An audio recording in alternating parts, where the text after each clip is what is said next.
मित्रांनो, परीक्षा जवळ आली की आपल्या मनात खूप सारे प्रश्न निर्माण होतात. खूप सारं सिलेबस आहे, खूप अभ्यास आहे, कमी वेळ उरलाय, कसा अभ्यास करायचा, अभ्यासाचं नियोजन कसं केलं पाहिजे, टाइम मॅनेज कसा करायचा, हे खूप सारे क्वेश्चन आपल्याला यावेळेस पडलेले असतात.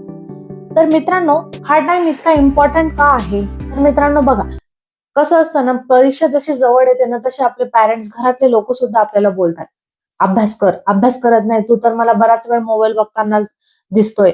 बाहेरचे आजूबाजूचे, अरे 10वीत आहेत, अरे 12वीत आहेस, अशा पद्धतीने सांगतात आणि तुम्ही फार टेन्शन त्या गोष्टीचं घेत असतात. तर मित्रांनो, हे साहजिक आहे. आपले आई वडील आपल्याला सांगत असतात की अभ्यास कर, अभ्यास कर. आपण अभ्यास करत नाही, त्या गोष्टीचा राग घेऊन बसतो. ते सांगतात, काय मोबाईल मध्ये बघतोय, काय अभ्यास करत नाहीये, परीक्षा जवळ आली, आता तरी अभ्यास करून घे. अशा खूप साऱ्या गोष्टी ते आपल्याला रागवत असतात, सांगत असतात, वारंवार सांगत असतात. तर आपल्याला खूप जास्त प्रेशर येतो आणि आपण त्या गोष्टी एक निगेटिव्ह वेने घेत असतो. तर माझंही ते एकच म्हणणं आहे की तुम्ही त्या गोष्टी निगेटिव्ह वेने नका घेऊ. त्या गोष्टी तुम्ही पॉझिटिव्हली घ्या. कारण की आई-वडिलांची अपेक्षा पण तुमच्याकडनंच असणार आहे ना. ते जर दिवस-रात्र काबाड कष्ट तुमच्यासाठीच करतायत, तर ऑब्व्हियस आहे की त्यांना अपेक्षित आहे की माझ्या मुलाने चांगले मार्क्स मिळवले पाहिजे, तो चांगला यशस्वी झाला पाहिजे. त्यांचा दुसरा काय हेतू असेल? आणि हे बघा मित्रांनो, आई-वडील रोज दिवस राब-राब राबतात, काम करतात, जॉबला जातात, ड्युटी करतात आणि तुम्हाला खुश ठेवण्याचा प्रयत्न करतात. तर तुम्ही त्यांना खुश ठेवण्यासाठी अभ्यास नाही करू शकत का? हे बघा, हा जो पिरियड आहे ना, तो खूप इम्पॉर्टंट आहे मित्रांनो. आपण या पिरियडमध्ये खूप भरकटून जातो. आपल्याला कळत नाही की नेमकं काय करायचंय आणि खूप प्रेशर घेऊन बसतो. तर एकच सांगते की जे काही बोलतायत ते ऐकून घ्या. त्या गोष्टींना पॉझिटिव्हली घेण्याचा प्रयत्न करा. जितकं तुम्ही पॉझिटिव्हली घ्याल, तितकं तुमचं माइंड शांत राहील, तुम्ही गोंधळणार नाही आणि तुम्हाला समजेल की नेमकं काय करायचंय.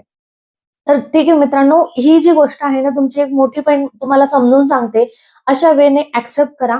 आणि जे काही कोणीही तुम्हाला बोलतायत, हे बघा, तुमचा जेव्हा रिझल्ट लागतो ना, तेव्हा तुम्ही पास झाले, टॉप केलंय, कोणाला काहीच घेणं देणं नसतं बघा. जे काही फरक पडतो ना, ते तुमच्या पॅरेंट्सला फरक पडतो आणि तुमच्यावर फरक पडतो. नापास झाले, तुम्हाला फरक पडेल, आजूबाजूच्यांना कोणालाच नाही, तुमच्या आई वडिलांना जास्त फरक पडेल त्या गोष्टीचा. तुम्ही जर यशस्वी झाला, तुम्ही टॉप केलं, तर तो फरक तुम्हाला पडेल. ठीक आहे, गोष्ट समजून घ्या मित्रांनो. त्याच्यामुळे हा जो पिरियड आहे ना, तो खूप इम्पॉर्टंट आहे. काहीच दिवस परीक्षेला उरलेले आहेत, तर गोंधळून जाऊ नका. सिंपल गोष्टी मी तुमच्यासोबत क्लिअर करते, फक्त तेच फॉलो करत चला. एक खूप सोपं आणि सरळ सोल्युशन मी तुम्हाला सांगणार आहे की तुम्हाला या पिरियडमध्ये काय करायचंय. तर काही गोल्डन रूल्स आहेत मित्रांनो, खूप सिंपल आहेत. हे बघा, तुम्ही जो काही अभ्यास करताय ना, त्या अभ्यासाचं प्रॉपर प्लॅनिंग करा. म्हणजे व्यवस्थित नियोजन करून तुम्ही अभ्यासाला बसाल. जेव्हा पण तुम्हाला अभ्यास करायचा, तुमचा वेळ ठरलेला आहे, तुम्हाला अभ्यास करायचा आहे, तर तुम्ही प्रॉपर प्लॅनिंग करा की तुम्हाला नेमकं काय करायचंय. त्याचबरोबर तुम्ही जे काही वाचताय, रीड करताय, तर फक्त रीड नका करू, तर त्या गोष्टींवर विचार करा. आठवा त्या गोष्टींना की तुम्ही काय अभ्यास केलाय.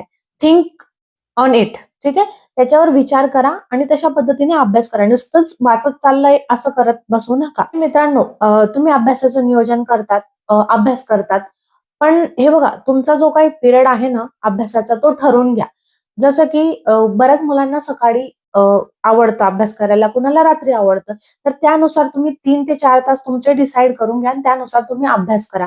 आणि हे बघा, जे काय तुमच्या शाळेचा टाइम असेल, कॉलेजचा टाइम असेल, तो वगळता तुम्ही ऍटलीस्ट 5 ते 6 तास आता अभ्यास केला पाहिजे. हा गरजेचा आहे. कारण की एक्झाम जवळ आली आहे म्हटल्यावर विषयच येत नाही. आणि ज्या दिवशी सुट्टी आहे, त्या दिवशी तुम्ही तर 10 तास अभ्यास केला तरी चालेल आणि करायलाच पाहिजे.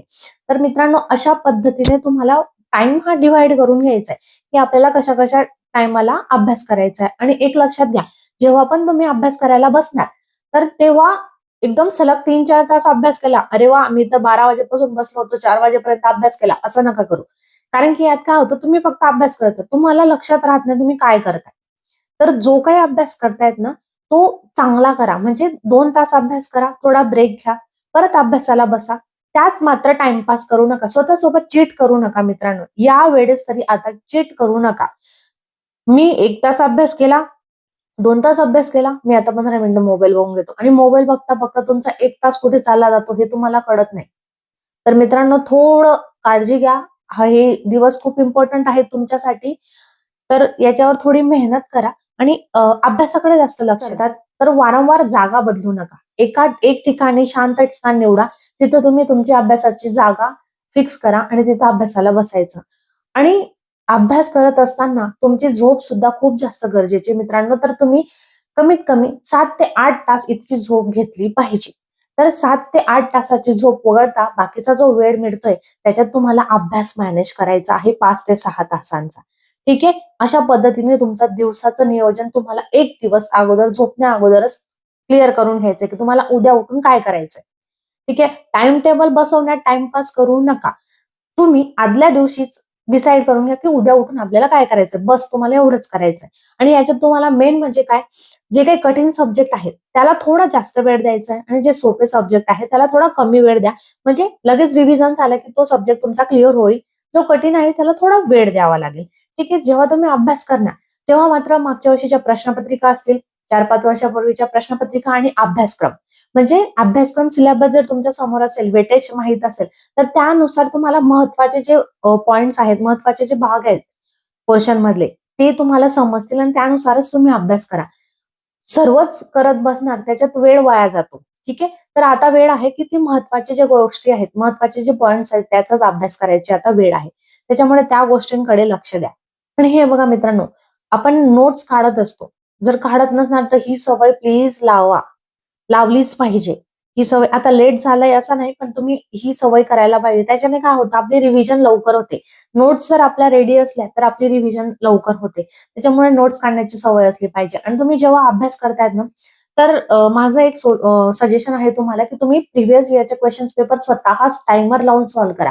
त्याच्याने काय होतं माहिती का, तुमचा कॉन्फिडन्स वाढतो. तुम्हाला पेपर पॅटर्न एकदा समजून जातं की ह्या विषयाचा पेपर अशा पद्धतीने आपल्याला लिहायचा आहे, कसा टाइम मॅनेज करायचा आहे. या सर्व गोष्टी आपण यामधून शिकत असतो आणि आपल्याला एंड बोर्डाच्या एक्झामच्या वेळेस हा कॉन्फिडन्स आपल्याला असतो की नाही, मी पेपर सॉल्व्ह केलेत, प्रॅक्टिस केली आहे, तर मला नक्कीच चांगले मार्क्स मिळतील, मला नक्कीच यश मिळेल. आणि ह्या गोष्टी तुम्ही करत असताना, अभ्यास करत असताना, प्रश्नपत्रिका सॉल्व्ह करत असताना जे काही डाऊट्स निर्माण होत आहेत ते तुमच्या शाळेतल्या शिक्षकांना विचारा किंवा क्लास लावले असेल तर क्लासच्या शिक्षकांना विचारा.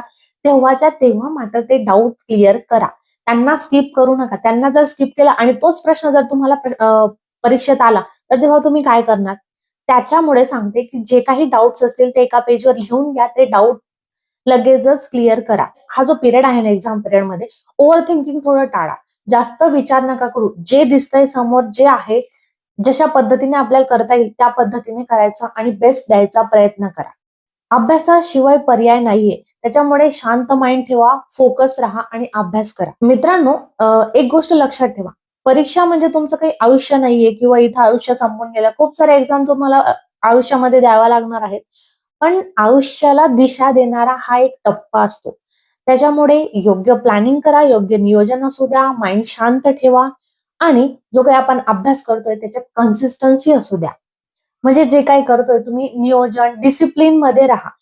त्याने तुम्ही नक्कीच परीक्षेमध्ये, कुठलीही परीक्षा असू द्या, त्यात तुम्ही नक्कीच यशस्वी व्हाल. तर मित्रांनो, हे सिंपल गोष्टी आहेत, लक्षात घ्या आणि नक्कीच तुम्हाला यश मिळेल. आणि हा व्हिडिओ तुम्हाला आवडला असेल मित्रांनो तर लगेचच व्हिडिओला लाईक करा, कमेंट करा आणि तुमच्या मित्रांसोबत सुद्धा शेअर करा. हा व्हिडिओ प्रत्येक विद्यार्थ्याने पाहिलाच पाहिजे आणि पालकांनी सुद्धा हा व्हिडिओ पाहिलाच पाहिजे. चॅनलला नवीन असाल तर चॅनलला सबस्क्राईब करा अशाच नवनवीन व्हिडिओ बघण्यासाठी.